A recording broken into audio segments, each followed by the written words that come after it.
자, 그래서 이제 하나님의 궤를 모시고 이제 왔습니다만은 아직까지 예루살렘에는 성전이 없기 때문에 성막을 치고 정말 텐트를 치고 그죠? 거기 안에다가 하나님의 이제 언약궤를 모셔다 놓습니다. 그러니 다윗이 마음이 아프죠. 그래서 이제 7장에 넘어가면은 다윗이 그럽니다.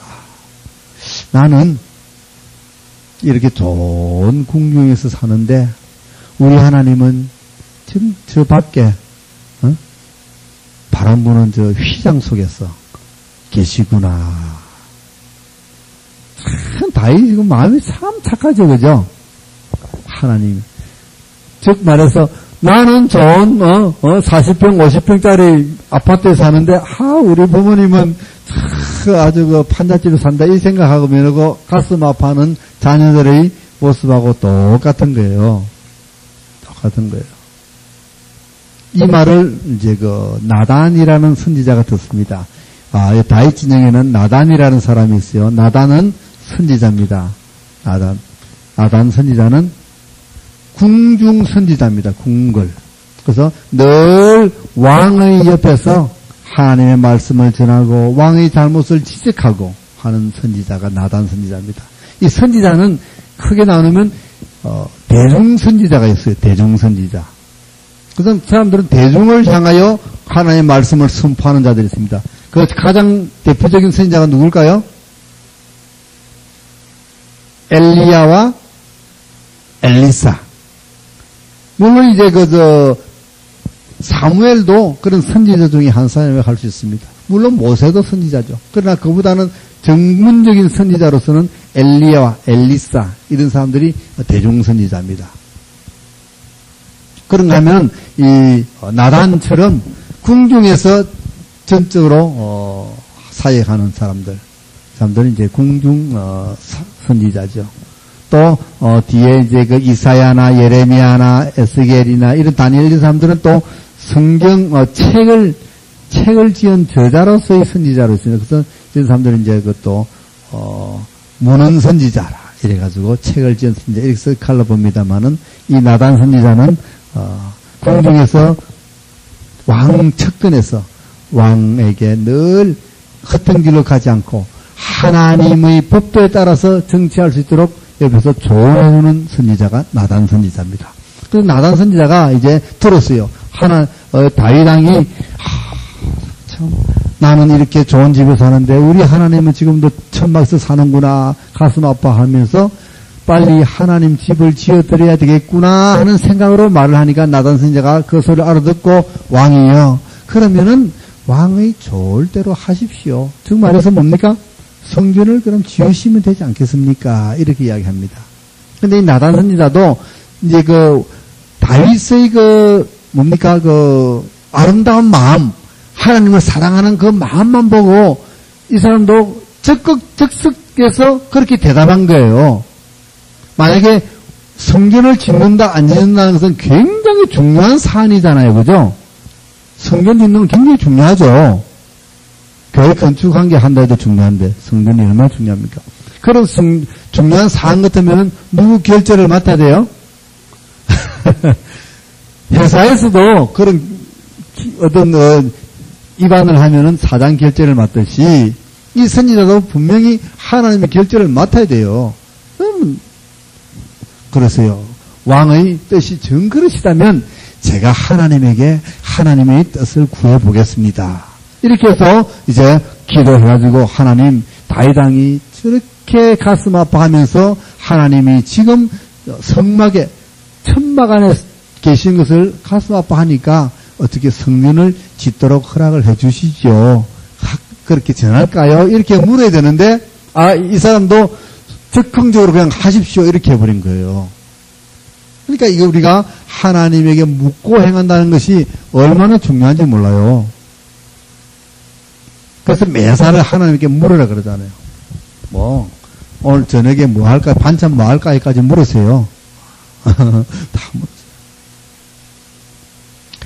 그래서 그날 저녁에 하나님이 나단 선지자에게 딱 나타나가지고, 야, 너 왜 너 마음대로 했어? 내가 물어보지도 안 하고, 짓지 못하게 다윗 보고 너 나는 참 좋다. 진짜 이 나를 사랑하는 마음은 안다. 그러나 너는 그걸 짓지 마라.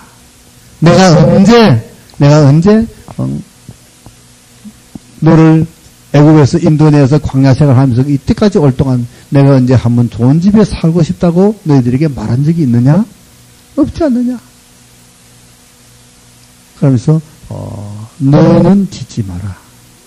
그리고 너의 아들에게 가서 내가 그로 내 집을 짓게 해주겠다. 허락하겠다. 그러나 네 마음이 다윗 너 마음이 너무 예쁘다. 그 마음이 쏙 드는 거예요. 어떻게 이렇게 예쁜 마음을 가질 수 있는지 몰라요. 부모님 노후에 혼자 사시는데 자식이 아들이고 딸이고 저거는 좋은 집에 사고 좋은 차 타고 가면서 그냥 얘들은 좋은데 아버님 좋은데 새로 아파트 사드릴게요. 그래서 사세요. 차도 사드리고 이렇게 하는 자녀가 있다면 그 부모가 얼마나 기뻐하겠습니까? 바로 다윗은 그러한 하나님의 사랑을 받는 거, 총애를 받은 거죠. 너무 다윗이 예쁜 거예요.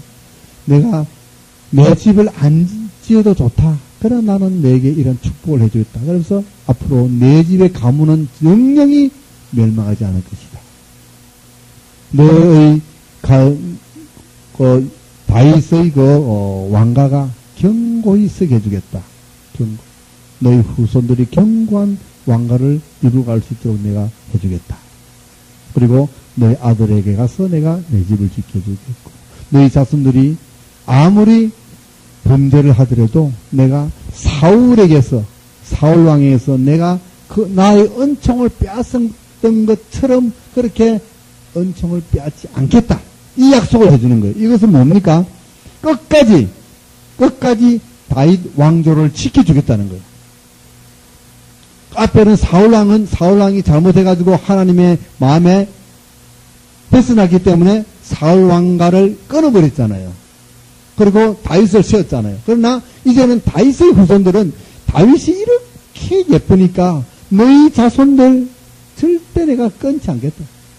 그래서 끝까지 갑니다.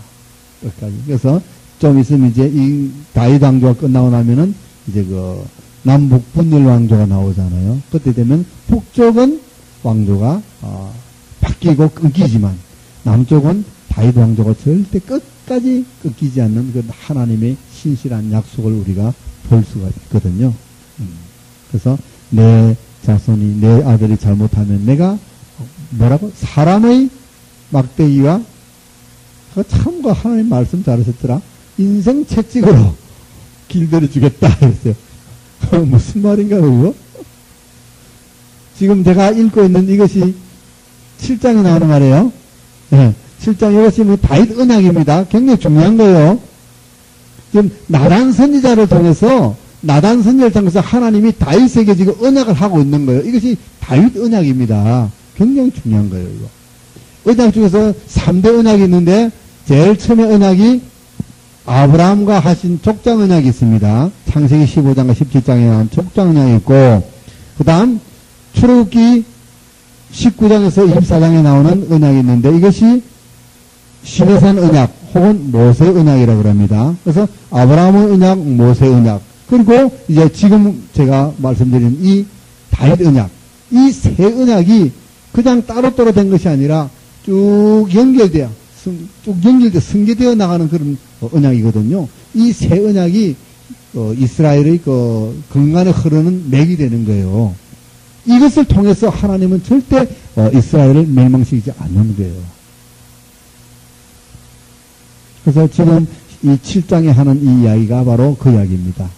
다윗 왕조가 끝까지 경고해 주겠다. 그래서 내 자손을 통해서 나라를 굳건해 주겠다.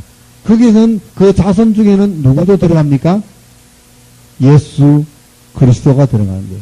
물론 거기에 내 집을 세우게 해주겠다고 한 것은 실질적으로는 솔로몬을 두고 한 말이지만 그 큰 내용 안에는 예수 그리스도로 말미암아서 하나님 나라를 성취하겠다는 그런 약속에 들어있는 거예요. 그러니까 이 다윗 언약이 굉장히 중요한 겁니다.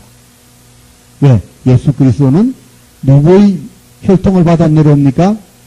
다윗 왕가의 혈통을 받아 내려오거든요.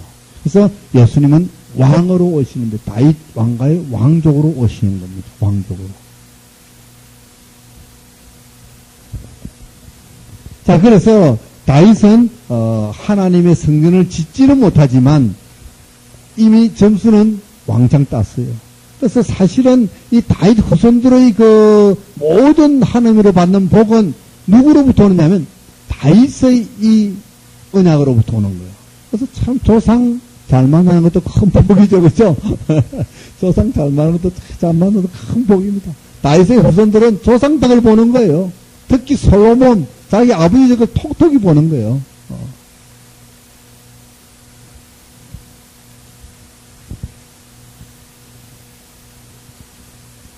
자, 그리고 이제 또 계속해서 다윗은 주위의 나라들을 정복해 나가면서 쳐 나가면서 그들에게 조공을 받고 나라가 점점 더 부강해집니다.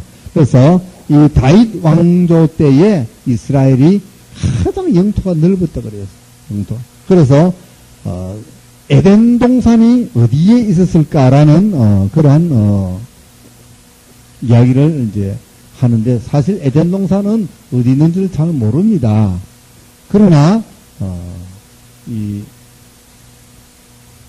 잘 안 보이죠, 이게?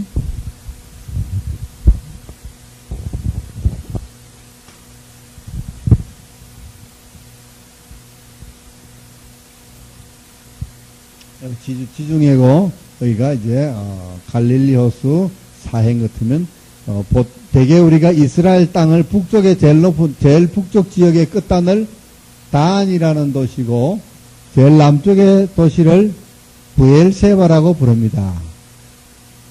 그래서 이스라엘 땅은 단에서 브엘세바라고 우리가 부릅니다. 그러나 다윗 왕 때는 여기 있는 모압과 암몬과 모압과 에돔과 블레셋과 여기 있는 아람까지 전부 다 정복을 해서 조공을 받고 하면서 나라에 굉장히 확장되었어요. 그래서 사실은 여기 브엘세바 밑으로 그리고 이후에 여기 무슨 강이 흐르죠? 유프라테스 강. 여기까지가 큰 나라로 확장이 돼 가거든요. 그래서 어찌 보면은 다윗 왕 때 확장되었던 그 큰 땅덩어리가 하나님이 최초에 만드신 그러한 동산이 아니었을까? 하나님이 동산을 만드는데 하나님이 째째으로 유치원 동산처럼 그래 만들겠어요? 하나님이 스케일이 크니까 하나님이 만드는 동산이지만 이렇게 크게 안 만들었을까? 거기 보니까 에덴 동산에서 발은 나여서 강이 막 나가고 그죠? 많이 그런 볼 수 있잖아요. 그래서 이렇게 이제 해석해 봅니다. 그래서 왜 그렇느냐고 하면은 이 이스라엘은 하나님 나라의 회복이거든요. 에덴 동산의 회복이거든요. 에덴 동산은 하나님이 최초에 만나신 하나님의 나라고 그 나라를 잃어버렸던 인간들에게 다시 하나님 나라로 회복시켜 주는데 그것이 바로 가나안 땅에서 회복을 시켜 주셨다. 그래서 이 다윗 왕 때 가장 전성기에 큰 정수를 차지하고 있었던 이것이 바로 그러한 하나님 나라의 회복되는 영역이 아니었을까 이렇게 이제 우리가 한번 생각해 봅니다. 그래서 이제 8장까지는 쭉 이제 영역이 퍼져나가고 전쟁에서 승승장구하는 그러한 모습을 볼 수 있습니다.